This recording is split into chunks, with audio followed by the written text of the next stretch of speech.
Hello again, everyone. So welcome back.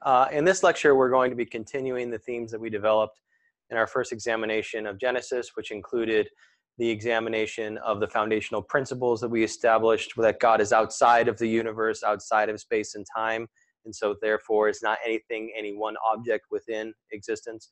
At the same time, God is always coursing in and through existence as the principle of existence, as the principle that maintains the order and structure and existence of existence. And so far as God is the only being who exists in and of, again, using the biblical language, in and of himself.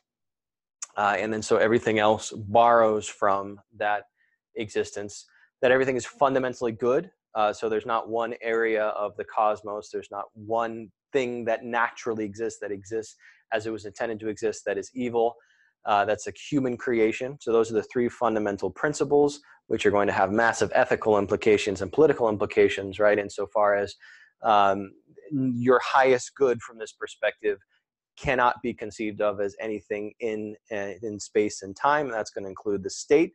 So whatever kind of state or government human beings seek to create within this model, we're going to see that it can no way, shape, or form supplant God or be understood as somehow representing the highest of human aspiration and sort of the culmination of what human beings should be doing is participating in this state. So those options from the very beginning, as we're laying out here, are off the table.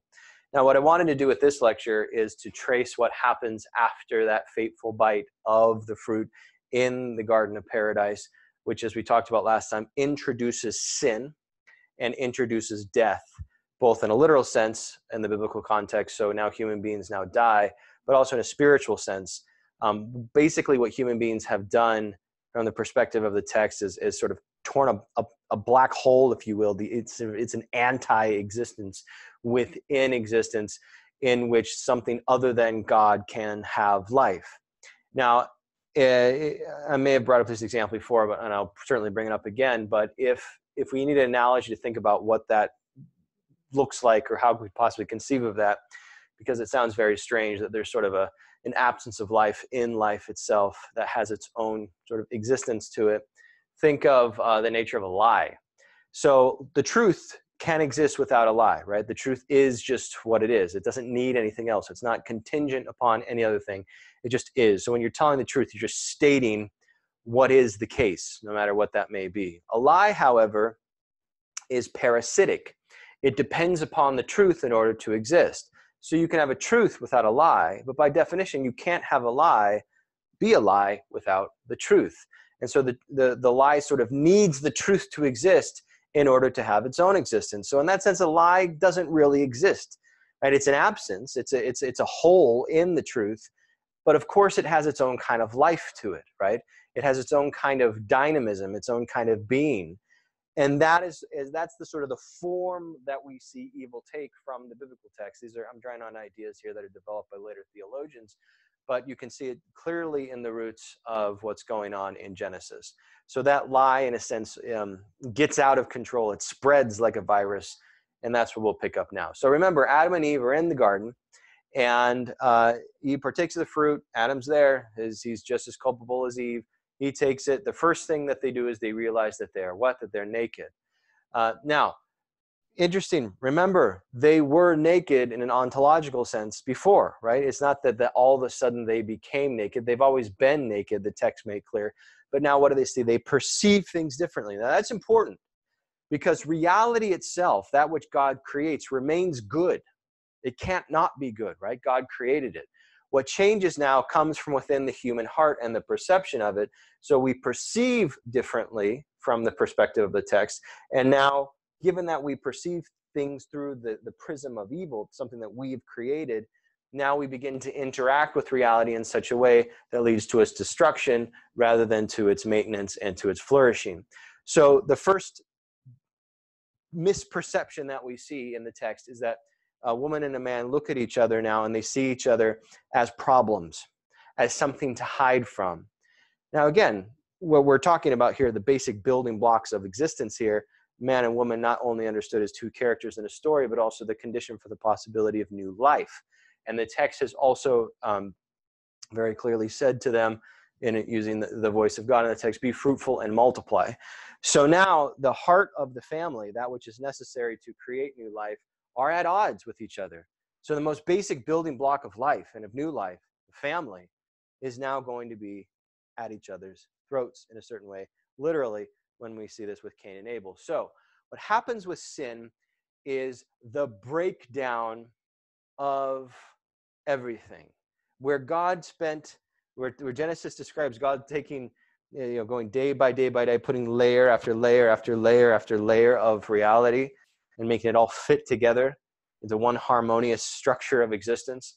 What human beings now are going to do is introduce chaos sort of from the smallest aspect in, and then it's going to sort of to reach out like a cancerous darkness and sort of reclaim existence but in the name of chaos and death. Now that sounds like sort of Marvel superhero kind of language, but it's actually what we see happening. Man and woman are at each other's throats. Now the snake was right. He did not kill. God did not kill Adam and Eve. They didn't die, literally speaking. They continue to live, but they did die spiritually. They introduced that poison into themselves. So now they're outside of the garden. They're outside of paradise. And again, we have to be really careful how we're interpreting this. It's so much, it's so rich, and there's so much to see in it. But, one of the weakest ways interpretive lens we could use, it's still on the table, is to say, well, human beings were physically, literally removed from a garden. And now are outside of the garden. They're outside paradise. Now, that's one potential interpretation. But think of everything else we've been talking about to this point. Being outside the garden also means, at the very least, not being able to see the world as you used to see it from the perspective of paradise. And again, think of the drug example that I used last time. Somebody who's used hard drugs for the first time and felt the exhilaration and sort of the taste of death, the brush of death, sometimes literal death, that accompanies that, they're not going to see the world differently. They're not going to see the world the same. One, if they get addicted, their whole perception of the world will be through the lens of how to get high. Like everything they see will be like there's this like running code, running down there, like the Robocop or something like that. They're constantly assessing everyone they talk to and everything they see, just looking for their next opportunity to get high. So they're outside the garden in that sense, right? They can't see things as they actually are. They only see them as opportunity. God willing, they actually get clean. They still see every day as a kind of battle and a fight, and a good fight, right? The most important fight. It's the literal fight of their lives, but it's still a fight. So being outside of the garden in that sense is like every day, whereas it's in its natural sense, it should just be sort of a celebration of isness of what it is. Now it becomes a battle. And that's what sin does.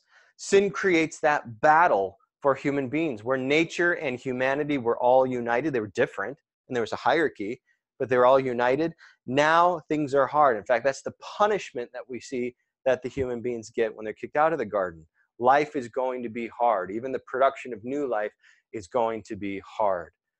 So again, one way to interpret that is just to say, well, they've actually literally been punished. Another way to say is that's the natural punishment, natural in the sense of the expected kind of consequence one should anticipate if you introduce sort of death into life. There's no going back, in a sense, now that you've seen the other side.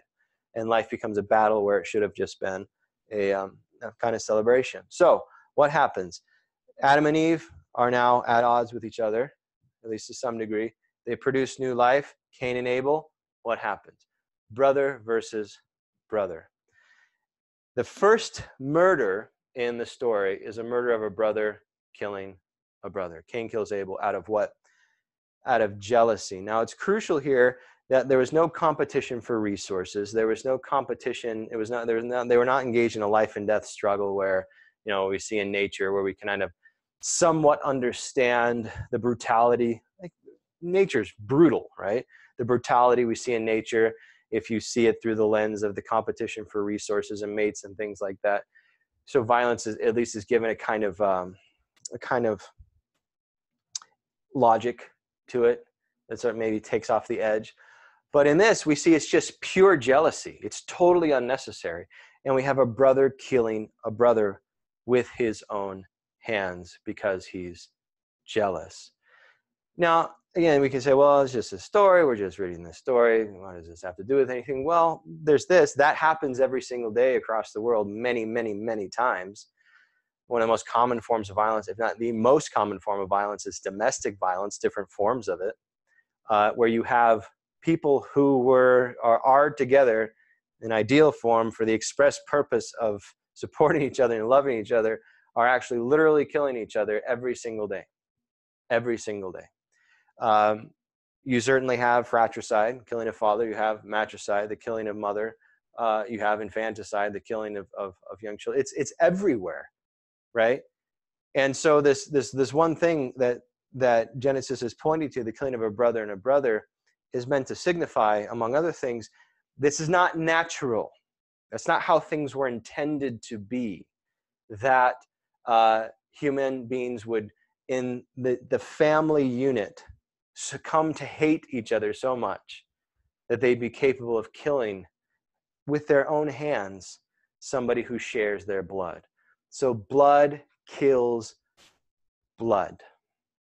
Things have already gotten very bad. Man and woman are at odds, brother and brother are at odds, and now you get a sense of what is going on for much of the rest of Genesis. Cain does not die, right? God does not kill Cain. He calls him out, and Cain says, famously, am I supposed to be my brother's keeper? Which is, the Bible's full of so many poignant lines like that, because there's so much in there, right? Not only, Abel didn't die because he wasn't, watching over him. He deliberately killed him, but it's the sense of self-deception that human beings are capable of imposing on themselves. Remember when God says to Eve, did you eat the fruit? And Eve says, what? The snake made me do it. And then he says to Adam, did you eat the fruit? And Adam says, Eve made me do it. So not only do we have this taste for death, we don't even want to own up to it. We want to sort of do the evil according to the text, but then also say, well, it's not my fault. It's because of these external factors that are surrounding me, which of course Genesis has set up from the very beginning as a totally wrong, inadequate explanation for the existence of evil. It is us. It is us. So brother and brother, but Cain goes on to what? He goes on to found the first city. And what we'll see, and this will get up to the story of Noah, is that things do fall apart. And they continue to fall apart. Because if you have the seed of Cain, meaning, Cain is the basis of civilization, and that civilization, in kind of a literal sense, is founded in blood.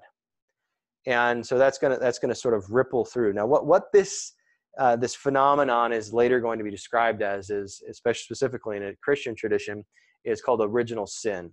That we're kind of tainted with this self-destructive tendency that none of us can overcome. And that certainly in some people it's exacerbated more than others, but all of us have it, meaning every single person is a sinner. Because of we all share, it's not just this biological genealogy that we all share, but we share this common root disposition for self-destruction. And then it ripples through, and it creates societies that then reinforce that destruction, the kinds of patterns that they create in which new life comes into existence and forms, as associations and things like that. So things are bad. Well, things get eventually so bad that this gets us to the story of Noah. Now here, I want to pause, because what we're going to see is a new strategy, if you will, from the perspective of the text on how God interacts with human beings. Now remember, from the garden, God loves humanity. In fact, the whole reason God creates humanity is to be in relationship with humanity. But part of a necessary constituent of being in a relationship with humanity is that human beings are free. And if there's no freedom, there's no love. And if there's no love, there's no relationship.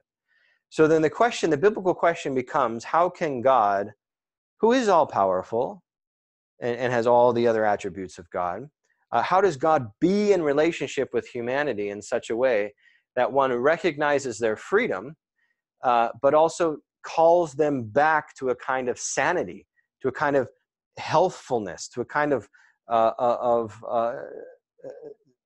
path of living according to what truly is good for them, will actually bring them happiness? How does God call them back to that path without violating their freedom? The model that really emerges strongly here is one called covenant, and we're going to see several covenants through the Old Testament, and that's going to be the subject of the rest of this lecture. Now, just to give some basic definitions for a covenant, they structure the whole Old Testament and then get into the New Testament as well. A covenant is more than a contract. So we make contracts all the time, right? You're probably in a contract, well, you're definitely in a contract with LMU, where you've signed your names and they've provided some services and you've provided some payment, and there's protections on both sides to make sure that both bodies get what they want. So we're in lots of different contracts of any different kind. The contracts basically, our identity doesn't change. Back not so long ago, we used to have cell phone contracts, remember? Maybe you don't remember, but we used to have cell phone contracts when if you were going to have a carrier, you'd enter into 2-year agreement with them that you'd stay with them, and you'd only break your contract and it'd cost you money. That was the price for getting out of your contract. Well, me going with T-Mobile and saying, you know what, no, I'm a Verizon guy, I'm going to switch. Like, I haven't changed. It hasn't changed my identity. It certainly hasn't changed T-Mobile if I'm switched, right? So contracts are just sort of procedural and just about getting both parties getting something that they want. It doesn't change who you are. However, I guess I'll have to skip down to this point here. What's different about covenants is covenants are identity changing, meaning to enter into a covenant actually changes who you are. And one of the biblical ways of marking that is that those who are in the covenant will get a new name. So Abram, for example, becomes Abraham.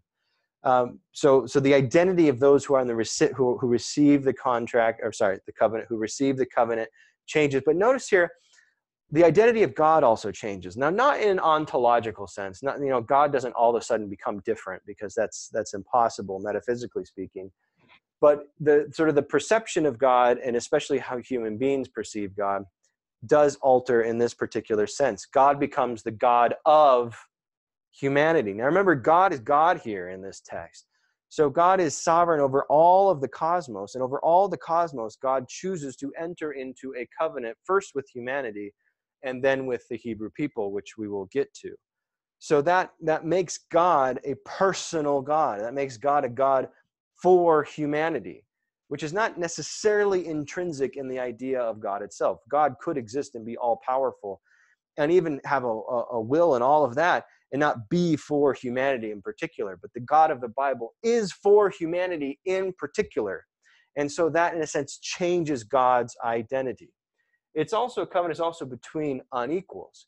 God descends, to use a spatial metaphor, to be in relationship with humanity. Humanity cannot ascend to be in relationship with God were it not for God's descent. Now, this is very contrary to modern contemporary sensibilities. Like, I can do whatever I want, right? Like, no one's going to tell me. I don't need anybody. I don't need anybody to come down here and like help me out or like that. It's all my choice, right? Everything is according to my will. And the reigning paradigm is like, look, I want something, you want something. We can enter into a contract as autonomous beings to exchange whatever it is we want to exchange, and then get on with their lives because we're purely autonomous, self-generating beings. Well, from a biblical sense, that's it's a whole bunch of nonsense. One, from a metaphysical perspective, right? Like, we don't create creation so that the conditions for the possibility of life are also a source of our own creation, and in that sense create ourselves. Like, the condition for the possibility of my particular life runs back so many levels of contingency, including my own parents meeting, right? That in and of itself is quite a level of contingency. But way beyond that, into the substructure of reality, both at the grand metaphysical level, the macro level, and at the micro level, that it's actually delusional for me to say I am self-creating, and to mean that like I am 100% entirely the product of my own self, of my own will, and so I don't need anything or anyone. So from a biblical perspective, that's I mean, it's really delusional. I mean, you sound kind of like a mad person from a biblical perspective, but also potentially from a metaphysical or philosophical perspective as well. So the way that the Bible is seeking to capture that is to say, look, it's not to say that human beings are nothing. In fact, that's the total opposite of the biblical impetus, right? It's like God loves humanity and has created humanity out of love. We are very important to this divine, to God.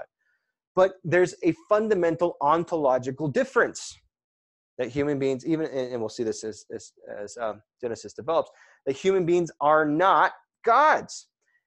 And yet we continue to think that we are. So whatever the covenant is going to be a recognition that God makes the covenant possible and that human beings respond, not create, respond to it.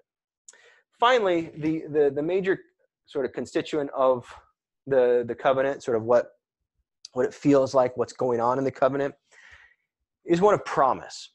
So God makes promises in the covenants in the Old Testament and in the New Testament.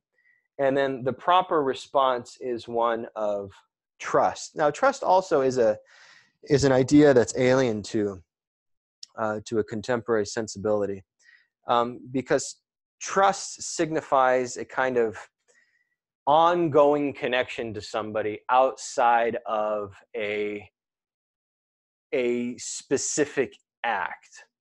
So when somebody says, "Do you trust me?"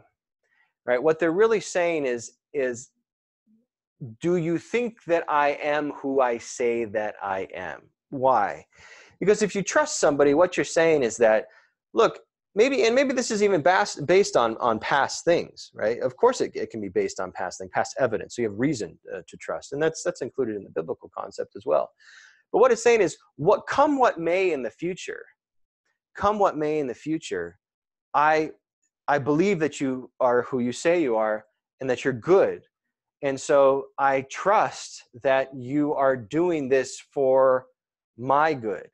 Trust and knowledge there are related, but they're separate. Can you know, for example, let me use this. Can I know that my wife will be faithful to me as long as I'm alive? Like literally, can I know that? Well, the answer to that is no.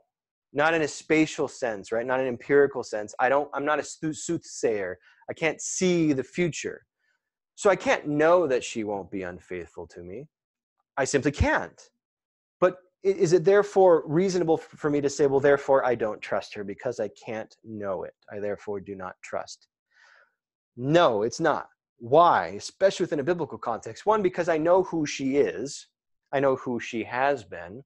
And I believe that she loves me. And so my response to that and to her promise that we made in marriage and my promise that I made to her in marriage, my response to that is trust. So it's not about knowledge in and of itself. It's about a relationship. And so a covenant is structured by this relationship of God making promises and the human response, the right human response being, I trust in you because I know who you are and I know that you say who you are is true. And because of God, if God's promising, then this is also inscribed in the sort of the concept of God himself. It's a good promise you can take to the bank, right? So these are the features of covenant. No matter what different kind of covenant we see, we're going to see in every different kind of covenant. All right. I need a drink.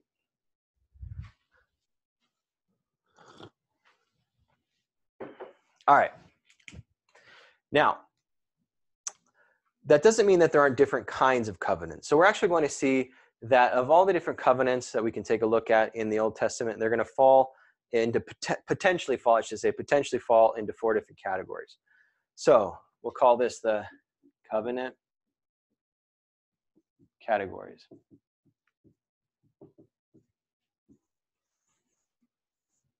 Now, a covenant can either be universal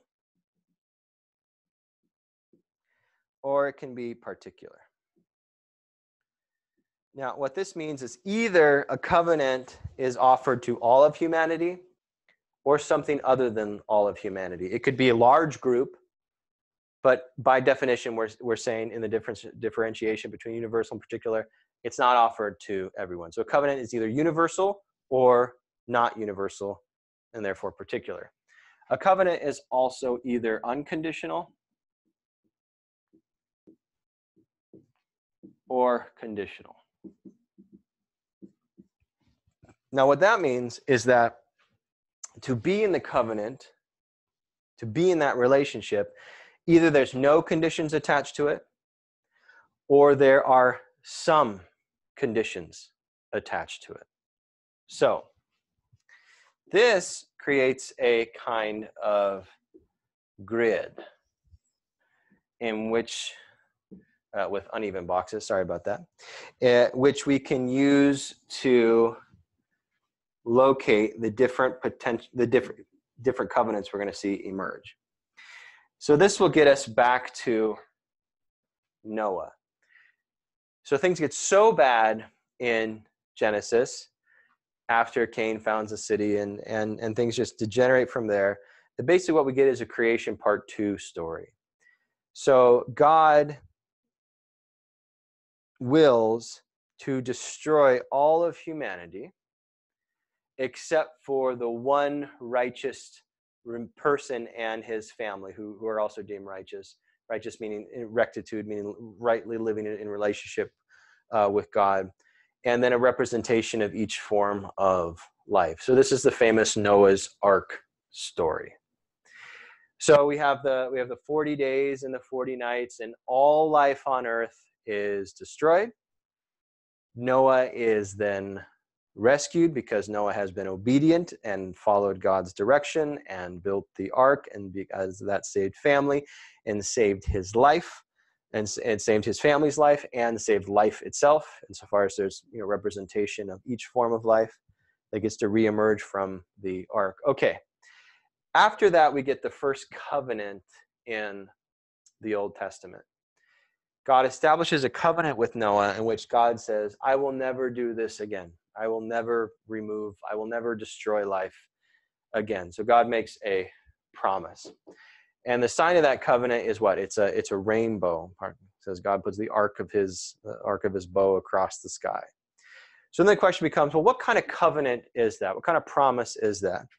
Well, this one's pretty clear, I think. It's universal, not only in the sense that it extends to all of humanity, because in the story, at least, Noah represents all humanity at this point, but also all life. This is a covenant with creation. It's universal. We also don't see any requirements attached to it, right? It's a promise in which there's nothing that humanity has to do. It's sort of just a gift given to us. All right, so let's therefore looking for a different color here. Noah here. Now, what we're going to see now is a pattern develop.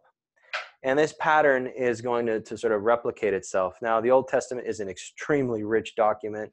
It's immensely complex. It covers thousands of years of history. So what I'm doing here is only scratching the surface.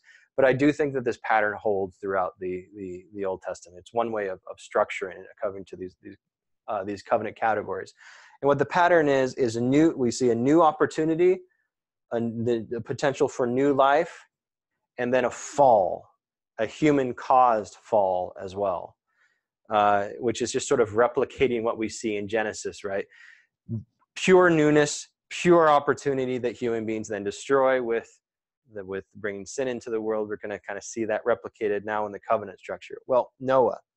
So Noah, after receiving the covenant, he goes out, seeks to reestablish civilization. Now, parts of the Bible are comedic, and I think deliberately so. So the first thing that Noah does when he gets off the boat, it's that he doesn't set to create the beginnings of an economy. He plants a vineyard, and the reason he plants a vineyard is because he wants to make wine. And the reason he wants to make wine is because he wants to drink the wine, and he eventually ends up happening is he gets drunk, right? He gets drunk. Okay, so you can say, well, not such of all the sins in the world, that's not necessarily the biggest one, but then something really strange happens. And this event is oftentimes overlooked, perhaps for understandable reasons, because it's so odd what's going on. But for some reason, he's naked. Noah's naked, right?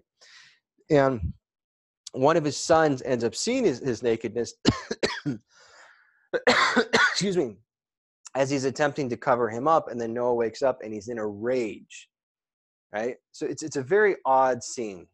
What's going on here? Well, there's some significant ambiguity here, but some biblical scholars argue, and I think there's convincing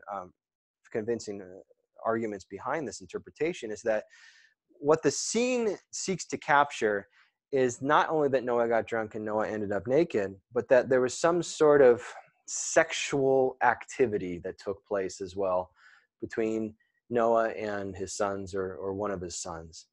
Now, that sounds shocking, right? I mean, as it should. I mean, it's even weird for me to say it. But it's also shocking for Genesis as well. Because if there's one thing that sort of ranks up there in terms of a breaking of the unity of creation and the intentionality of creation, of a man and a woman seeing each other as enemies, or at least as incongruent, than a brother killing a brother. Well, here we have, at least according to one reading, I think it's a well justified reading, we have sex relationships between family members, two males and a family member. Something along those lines. Something big and bad happens. So what Genesis is suggesting here is, there it is again. There is sin reeling its terrifyingly ugly head. In the wake of the first covenant, something is already falling apart. And not just anything, but again, cutting at that family level, where if you can cut the family, then everything else is going to follow it. So things are not going to go so well eventually. We'll see that. We get deeper into Genesis and we see the offspring of Noah, and eventually we fast forward and things are problematic again. Now, God has promised that there's not going to be, problematic is too soft of a word. Things are decaying and corrupt again. Now, God has made the promise not to destroy life. So that's off the table. So now the question becomes, well, how can God be in relationship with humanity? Again, call humanity back to himself while respecting the freedom of human beings. This is where we get into the Abrahamic cycle of stories. So the figure of Abraham appears, or Abram, before the cycle. So what we're doing here is we're setting up for a different kind of covenant, right? Where the covenant with Noah was universal, the covenant with Abraham is going to be particular. In fact, it's going to be in and through the relationship with Abram that God is going to, in effect, create the Hebrew people, or establish the Hebrew people, whom will be identified as the people of God. So Abram, it's important to notice, is not anybody special in terms of how human beings see specialness. Who do we tend to be attracted to as human beings? People with power, people with money, people with fame, people who we think are influential over other people. I mean, that's certainly the case in the age of social media, right? The whole goal is to get as many followers as possible. So where human beings are constantly looking for history to happen is in the areas of wealth and power and money and sex and all that stuff. That's where our attention is drawn. We're going to see this in the Bible, throughout the whole Bible. Meanwhile, back on planet Earth, the real planet Earth from the biblical perspective, God is working in time and in space in places that we would never expect as fallen human beings. So that's kind of the story with Abraham, right? Or Abram. Abram's a nobody. He's just a goat herder, but he now is chosen to be the bearer of God's word, God's activity in space and time. And he famously says, when God calls him out, he says, "What? Here I am." It's that response, right?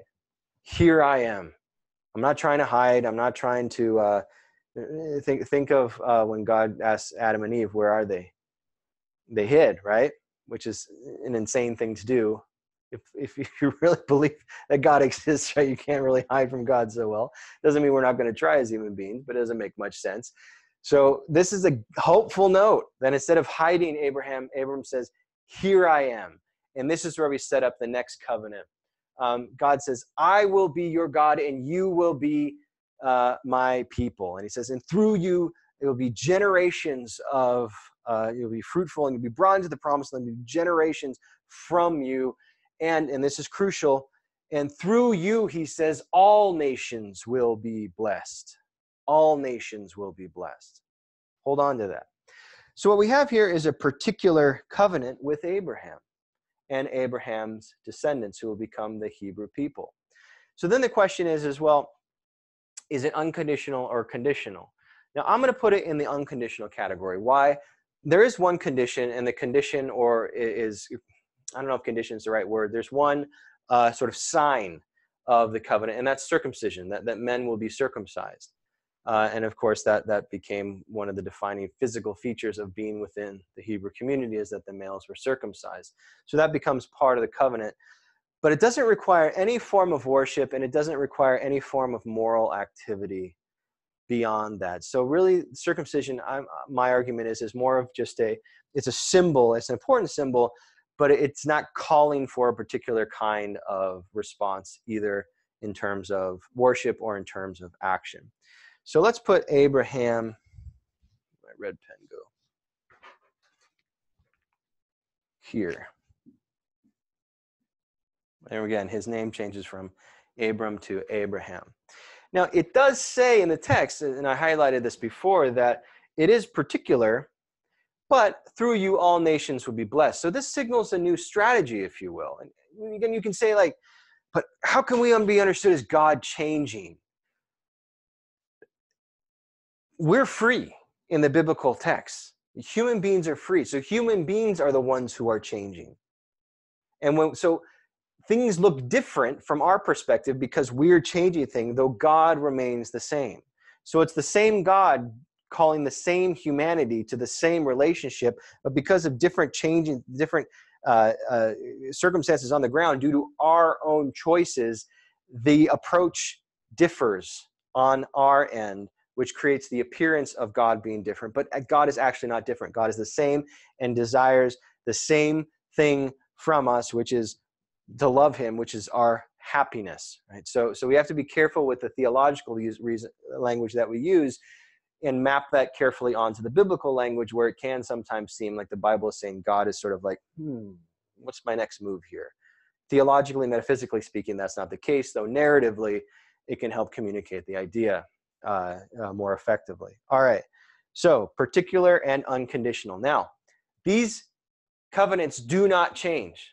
They don't change, meaning they're fixed now. They're promises. And one of the bedrock principles here is that God never breaks a promise. So that means that each new covenant we're going to add here is going to be built upon the previous covenants, not canceling it, but adding to it. Okay, so things look hopeful now. Remember, Abraham says, here I am. Abraham is ready to be the bearer of God's message, the bearer of God's word in time and space as the prophet. But then we get another cycle of stories very soon after this. So Abram and his wife Sarah end up in Egypt. And Abraham is worried that basically, to make to get the story in a nutshell, that the Pharaoh, the ruler of Egypt, is going to see him as Sarah's husband and then want to take Sarah for himself, and then kill Abraham in order to do that. So Abraham's solution to this is what? He tells Sarah, I will be you just tell the Pharaoh that I'm not your husband, tell him I'm your brother. And so that way I won't be seen as a threat to the Pharaoh. So sure enough, that's what Sarah ends up doing. And sure enough, the Pharaoh takes Sarah to have relations with her. And then only then finds out that actually Sarah is already married, and then casts both of them out, saying, you almost made me commit a great evil, a great sin, which would be sleeping with a married man's wife. So you just pause, you think, well, there's another one of those odd stories in the Bible. What am I supposed to do with that? Well, one thing to do with it is to say, remember Noah and how things quickly fell apart with Noah. Well, we see it also with Abraham. That Abraham is, on the one hand, this vehicle of God's grace acting in the world and has said yes. On the other hand, is a deeply fallen person who is capable of, to use a coarse word, but it's basically what it is, to pimp out his wife for his own safety with sort of no moral qualms whatsoever about doing it. I mean, think about actually doing that to someone whom you love. It's terrible, right? I mean, it's a terrible thing to do to somebody. It's a terrible thing to do to your wife or your husband if it was on the other side. So this signals, again, maybe things are not going to work out right. And eventually, that's what we're going to see through a long cycle of stories. And we get Abraham's offspring, and eventually Isaac, and eventually Isaac's offspring. And you just trace that through. Again, I'm skipping over many, many important features of Genesis, right? You skip that through. You eventually end up with all of the Hebrew people, all the descendants of Abraham in Egypt. Why? Well, because they had sold their brother Joseph, who eventually became powerful in Egypt, and now they're going and begging, they don't know it's him, but begging him for help. So all of this basically ends with the descendants of Abraham capable of leaving their own brother to die out of spite and out of jealousy. So again, things don't work out well, right? Not because of anything that God has done, but because of what people have done. Well, and particularly what the people of God have, the Hebrew people. Well, this thing moves us from Genesis into Exodus. And Exodus starts off with the Hebrew people are now in Israel. They're not only in Israel, they're slaves in Israel and are under the oppression and the dominion of the Pharaoh. Here we have a new character emerge, a new hope, a new prophet. And these are the cycle of the stories. Moses. Again, Moses is an unlikely figure from a human perspective, right? You think, again, we always think that history is made by the most powerful. Moses is sort of raised up and chosen as from obscurity, and he has to do all this speaking, and he has a speech impediment, and yet he's still the one who is chosen. Okay, to make a long story short, eventually, because of Moses' yes to God, and because of Moses being, working the will of God in front of the Pharaoh, and all the famous stories that are attached to that, what God liberates the people of Israel from Egypt. So they were in slavery. This storyline with Abraham had led to their oppression, had led to their enslavement, and now God has liberated them, brought them out of oppression and into a new possibility. Now remember, all of this is still built on the promise that God is going to bring the people into a promised land, that it's still going to work. But we have seen that it hasn't worked because of the human responses. So now we get a new covenant emerging. This is the covenant at Mount Sinai. Now this covenant is with Moses, and crucially, in Exodus, God sets up this is from your readings, God sets up this covenant differently. In Exodus, famously says, I will be your God, and you will be my people. If, the word if appears, if what? You obey my laws. So now we have a new covenant. It's going to be moving in the conditional category. And we see that the condition is attached to what? To obeying the law. It's still within the particularity, though, right? Because we're at Sinai. Moses brings down the proposition to the people, and the people all consent. The text is very clear on this. They all say, yes, we will. So this is no way, shape, or form understood as God sort of imposing himself on a population that doesn't want him. It's yes, yes. So we have Moses here. And it's crucial that we recognize that the law is the condition. Now, the law has to be broken down into two parts, which will be one unity for them. We have what are called cultic laws, and we have moral. And we'll see these, for example, in the Ten Commandments. But first, a word about law. again, so from contemporary eyes, so much of religion is seen as kind of controlling and seeking to force people to do things that they don't want to do through psychological or other means of manipulation or even oppression. And so religion is seen as a kind of dominating force that people should free themselves from to create their own laws. Well, we always set a challenge to that at a metaphysical level. But what from the Old Testament perspective, at least, and Christians will adopt this in their own way, the law is an answer to a problem. The law is like a medicine to an illness. So people could say, like, well, I'm sick, but I don't want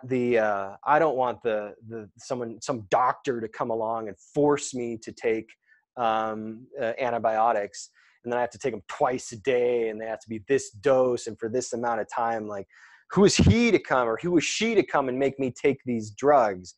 That sounds kind of odd, right? If you're sick, then the remedy, the structured remedy, and the way in which it has to unfold, well, it's what? It's something good. That's how the law is functioning in the Old Testament here. First of all, the law is welcomed by the people. They say yes to it. They already consent to it. Two, it's meant to, in both its cultic and its moral dimensions, cover all human life. Because what's the problem here? The fundamental problem we see in the biblical text is one of self-destruction that pours outside of the self into others. So it's sort of this auto-destruct course that human beings are always set themselves upon. And part of the reason is because when human beings live according to their own will and their own will alone, it gets us into great trouble, at least from the biblical perspective. Why? Because it's not exactly clear what we want, when we want it, and how we're going to get it. So one of the problems is, what do you have when there's lots of different people living together who all want different things? That's going to create problems. But even individually, like if I say to myself, I'm going to do whatever I want to do, and that's going to be my law. Well, the problem is, and we'll develop this more in a future lecture, the problem is like, well, what do I really want to do, honestly? Like, what do I really want? Is it really that transparent to me what I want? Don't I actually usually, if I'm going to do a diagnosis of my different wants and desires at any given time, do I usually want like 10, 20, 30, 50 different things at the same time? And oftentimes, aren't they in direct conflict with each other? And sometimes don't I want things that I'm really angry at myself that I want them, so I both want it and don't want it at the same time. And sometimes don't I think that I should want something, and I know I actually should want it, but I don't want it, even though I know that I should. So like, we're a mess. This is very biblical, right? So we can't impose on ourselves order and structure if we're just using our own will, because when we're reaching out there trying to create a hierarchy of all these different things that are going on inside of us, and we say, well, I'm the author of that hierarchy, where do I find that principle? Like, seriously, where do I find it if I'm the author of it? And if I'm the author of it alone, then why can't I just already know what it is? Why shouldn't it be obvious to me? Why shouldn't I be happy all the time without exception if I can make this work out for myself? That's a serious question that the Bible poses to us, Old Testament, New Testament. So the answer to that problem from the perspective of Exodus is the law. The law is that which is intended to, being freely accepted and freely given, to structure human life in such a way that if you live according to the cultic and the moral laws, you will be happy. In other words, the law is not to oppress. It is meant to liberate from sin, is the biblical perspective. It's meant to liberate, not oppress. And so in the cultic dimension, in terms of what we eat and how you worship, and how you dress and how you interact with the land, and then the moral, how you treat others, how you treat your family, right? The idea is that all of that becomes one body of regulation, that if you follow that, then you will follow the path back to God, and that by definition is the path to your happiness. And the people say yes. Now, the main, or we should say what's oftentimes considered as the main law, it comes in the form of the 10 commandments, right? And the first commandment is what? You'll have no other gods before me. That goes back to this idea that we talked about at the very beginning of the Genesis lectures, and that's what? if you don't get your worship right, meaning if you try and worship something other than God, which by definition would have to be something here, then everything else is going to fall apart. So the first commandment is to love God above all other things, to worship God above all other things, the true God, because without that, nothing else matters. Everything else goes into disarray. So the other commandments are sort of built on top of that one. It's not number one just arbitrarily. So we have the 10 commandments, but we also then have all of the laws that follow after that. That's why I also asked you to read some of Leviticus as well. There's hundreds of laws eventually, and all of them from a Jewish perspective, from a Hebrew perspective, are equal, meaning there's no two great commandments in this tradition. To be a people of God is to follow all the laws together. So, new hope, new beginning, new possibility. What happens? Well, Moses comes down the mountain to the people who've received the law, and what does he find?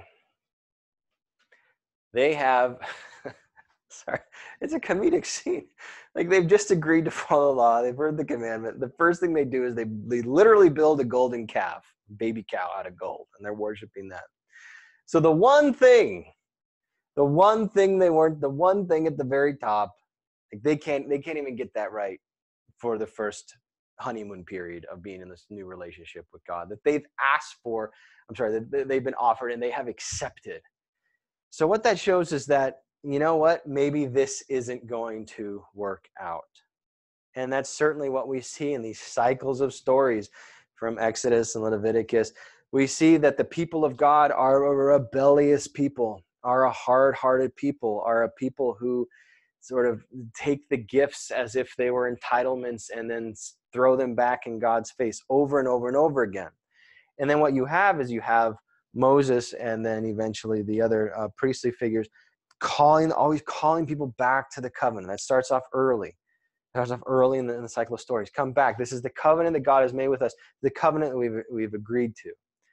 But we do see that there are problems already from the very beginning. Okay, to fast forward, what happens? Well, eventually the Hebrew people do enter into the promised land, and they move from being sort of a loose confederation of tribes to becoming more settled. And over time, they become more united, and they get greater political power, greater cultural power, greater military power. And eventually, when you get to the book of Kings, or 2 Kings with King David, what you're looking at there is the transformation of the Hebrew people into the kingdom of Israel. So it's like the culmination of everything that's been promised along the way. They have met. They have become what was promised for them to become. And here we have the fourth covenant, the fourth major covenant in the Old Testament, and this is with King David. And God says to King David, I will be your God and you will be my kingdom. So now it's not just with the people, it's the people united as a kingdom. And in and through you, you will bring all nations to me. You will be a guiding light to all nations. So like the covenant with Abraham, it's also intended to have a sort of, to echo universally. So it's through particularity, God's going to call all people back to himself.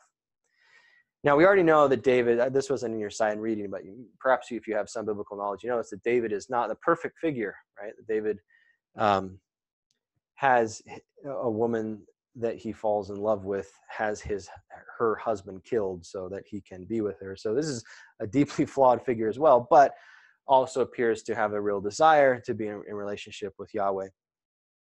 So we know that there's that problem, but this does set sort of a pinnacle of the covenants.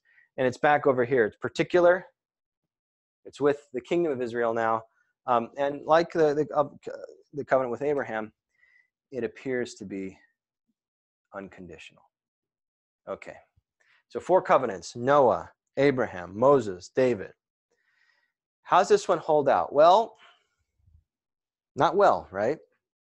For those of you who know the history, eventually, after David, after Solomon, the 2 kingdoms split and become 2. You have the northern kingdom and then the southern kingdom.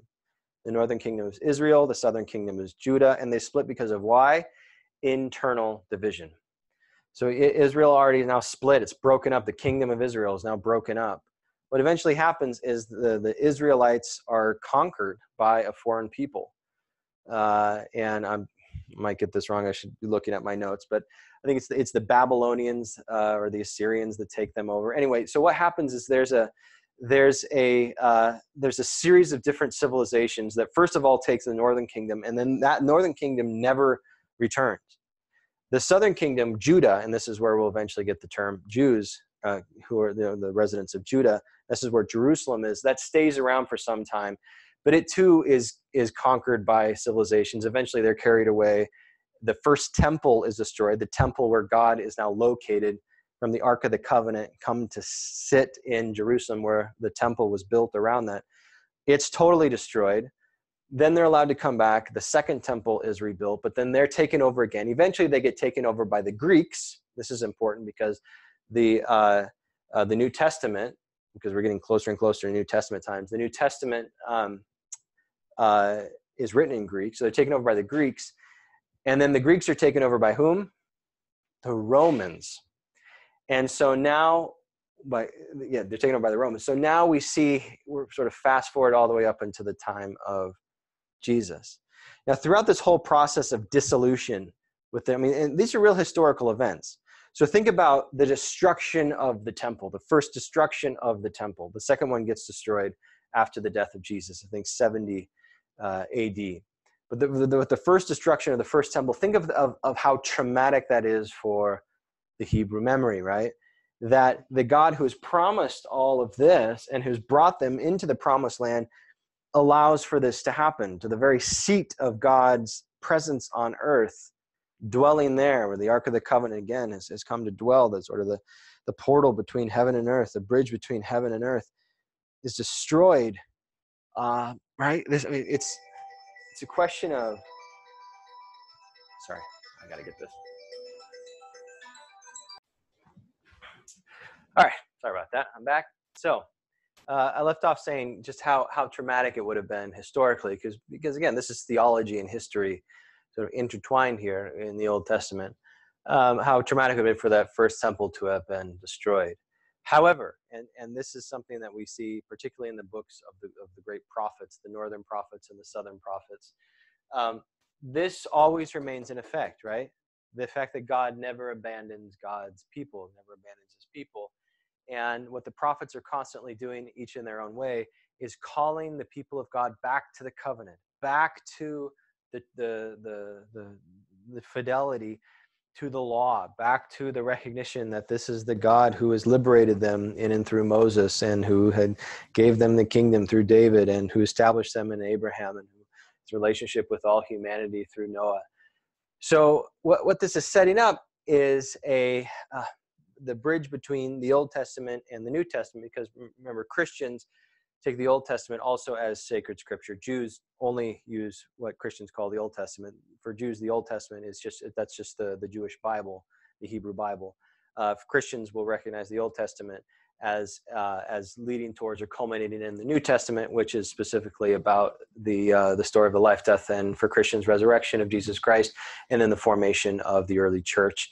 And then sort of the eschatology, meaning the identification of last and final things. So the bridge between the Old Testament and the New Testament for Christians is that another covenant is coming. And that covenant for Christians is going to take the form of Jesus, the Christ. So I want you to think about, and in the next lecture, we're going to talk more about who Jesus is and how the basic conception of Jesus relates to all these other issues we talked about, its moral implications and its political implications. But before we get there, what I want you to think about is, insofar as Christians are going to say that Christ, the life, death, and resurrection of Christ, and Christ being present in the church, is going to establish what Christians will call the new and final covenant, meaning there's no more covenants after this. As far as that, this is leading up to that. And we know that there can only be 4 different kinds of categories, sort of covenants just by definition. Either it's universal, particular, or it's unconditional, conditional. Which category do you think that Jesus fits in? Jesus the Christ. Or we'll put JC. Now, why I ask this is because there's going to be some substantive debate about the best way to conceive of. And this debate is alive and well in the form of different denominations and different interpretations of Christianity, of how we specifically conceive of this. So is the covenant in and through Jesus Christ for all or not for all? Is it for a particular group with a subset of humanity? And is being in that covenant with Jesus Christ, is it unconditional? Sort of just is. Christ has offered something, given something to either everyone or to some, and there's nothing attached to it. Or is it conditional? Now, each one of these has major implications depending on which one we choose. For example, if we say that the new covenant is universal and unconditional, what we're saying is that God in and through Jesus Christ, and saying this is how Christians interpret or should interpret it. If we say it's that category, God in and through Jesus Christ has established a relationship with all, a saving relationship with all human beings, and there's nothing that anybody either can do about it or should do about it. Now, on the one hand, that may sound like a good offer, but on the other hand, you think, well, what's the point of the moral life then? What's the point of the political life if everybody ends up being in that salvific relationship no matter what? What's the point of the religious life? What's the point of the prayer life? What's the point of even identifying as a Christian? So lots of questions are attached to this. There'd be similar questions attached to if it were particular and unconditional, meaning Christians should believe that Jesus Christ establishes a saving relationship only with some, but there's no conditions attached. Well, how do you know who's in and who's out, for example? What criteria do you use? What's the moral status of those who are in? How should they live their lives if they already are in? How should those who are not in, assuming they can even know the difference, how should they live their lives? How does all this relate to creating a political systems in which Christians interact? Massive questions there. Well, also the same here if we say it's particular and conditional. Okay, so God reveals himself to a particular group and offers it as an invitation offer, but there must be a response. That settles the question of sort of morality to a certain degree. Their moral life becomes important again, and potentially the political life as well. But we still have the question of who's in and who's out. We also have questions if it's universal and conditional. So somehow if God reveals himself to all people and without any exceptions whatsoever as an invitation, but people still have to respond in order to be in that relationship, a question there is, well, how do people know God's revelation? And how do people respond, particularly non-Christians, right? And then if you are a Christian, what's the point of being a Christian if it doesn't really make a difference whether or not you're a Christian or not, potentially? Now, I'm not saying there aren't ways to work this out or solve these problems. These are just questions that each one raises for us. If you're in this category, universal and conditional, then it's a question of, well, why be a Christian in the first place if it's already universally available? So what I want to leave you with is to tell you that there are Christian denominations that are in each one of these categories. There are Christians who claim that sort of Jesus Christ has saved everyone. It's done. There's no more work to do, and it doesn't matter anything you do or believe. There are some who argue that. There are some who say Jesus Christ only saves a few, the elect. Typically the language of the elect will fall into this category, and if you're saved, you're saved. There's really nothing you can do about it. There are Christians who are in this category as well. This is typically the older a missionary understanding of Christianity, whereas God's invitation is for all, but only those who have heard it can respond to it. So it's particular for those who are able to hear the word, to hear the gospel, but those who do hear it then do have conditions attached to being in the relationship. And there are those who argue that there's somehow Christianity is universally revealed through different structures, perhaps in the structure of our relationship that we have just with our Creator, and in that we can sort of embed an idea of Christ. But within that, then we also see that there are conditions for our response, or saying yes to God. So it has to be one of these in terms of how Christianity defines itself. So I want you to think about that moving forward. What category, whether you identify as Christian or not, what category do you think best captures Christianity and why? And then what are the moral and the political implications of it being in that category? All right, so that concludes this lecture. We're going to be continuing with these themes moving forward, and I'll see you all in a bit. Take care.